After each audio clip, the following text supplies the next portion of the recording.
မျိုးသားဟာသူ့ရဲ့လျှို့ဝှက်ချက်ကိုကာကွယ်ဖို့အတွက်မိန်းကလေးကိုတတ်ပစ်ဖို့ဆုံးဖြတ်လိုက်ပါတယ်။ဒါပေမဲ့မထင်မှတ်ပဲမိန်းကလေးရဲ့လက်ကဝတ်ကနေအနီရောင်အလင်းနှန်းတွေရုတ်တရက်ပွင့်ထွက်လာပြီးအမျိုးသားကိုလည်းအသက်ရှူကျပ်တဲ့ဝေဒနာကိုအလားတူခံစားရစေခဲ့တယ်။သူဟာမိန်းကလေးကိုချက်ချင်းလွတ်ပေးလိုက်ပါတယ်။သူဇဝေဇဝါဖြစ်နေတော့မှပဲသူ့ရဲ့နောက်လိုက်ကမိန်းကလေးမှာသူ့လိုပဲအရေးမရှိတာကိုတွေ့ပြီးတုန်လှုပ်သွားခဲ့တယ်။မိန်းကလေးရဲ့မြည်သူမြည်ဝါဖြစ်ကြောင်းသိနိုင်ဖို့အမျိုးသားဟာသူမကိုဝိညာဉ်ကြောက်တုံးစီခေါ်သွားပြီးလက်ကောက်ဝတ်ကိုဆွဲကာသူမဟာဘလို့မိစ္ဆာမျိုးလဲဆိုတာစစ်မေးပါတော့တယ်။မိန်းကလေးကတော့သူ့စကားကိုလုံးဝနားမလည်နိုင်ခဲ့ပါဘူး။သူမဟာခေါင်းတလားထဲမှာမွေးဖွားလာသူဖြစ်ပြီးလက်ကောက်ဝတ်ပေါ်ကအရာဟာဘာလဲဆိုတာသူမကိုယ်တိုင်လည်းမသိဘူးလို့ပဲရှင်းပြပါတယ်။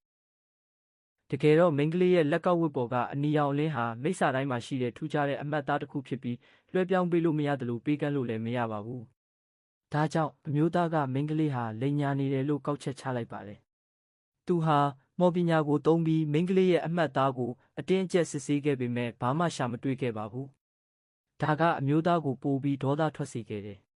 ။အဲ့ဒီနောက်သူဟာမိန်းကလေးကိုဝိညာဉ်ကြောက်တုံးအောက်မှာပိတ်လောင်ပြီးသူမရဲ့မူလအသွင်သဏ္ဍာန်ပေါ်လာအောင်အတင်းအကျပ်ကြိုးစားပါတော့တယ်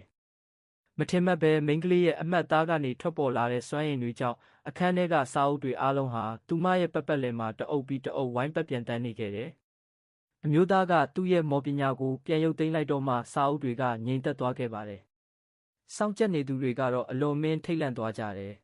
။ဘာလို့လဲဆိုတော့မိစ္ဆာတွေရဲ့အမှတ်အသားကိုထိန်းချုပ်နိုင်သူဟာသူတို့ရဲ့အသက်ရှင်ခြင်းနဲ့တည်ခြင်းကိုပါအစိုးရနိုင်လို့ပါပဲ။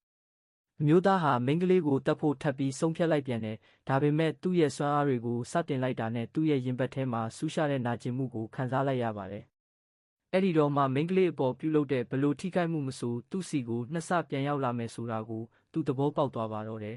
။မိန်းကလေးရဲ့အစ်စ်အမ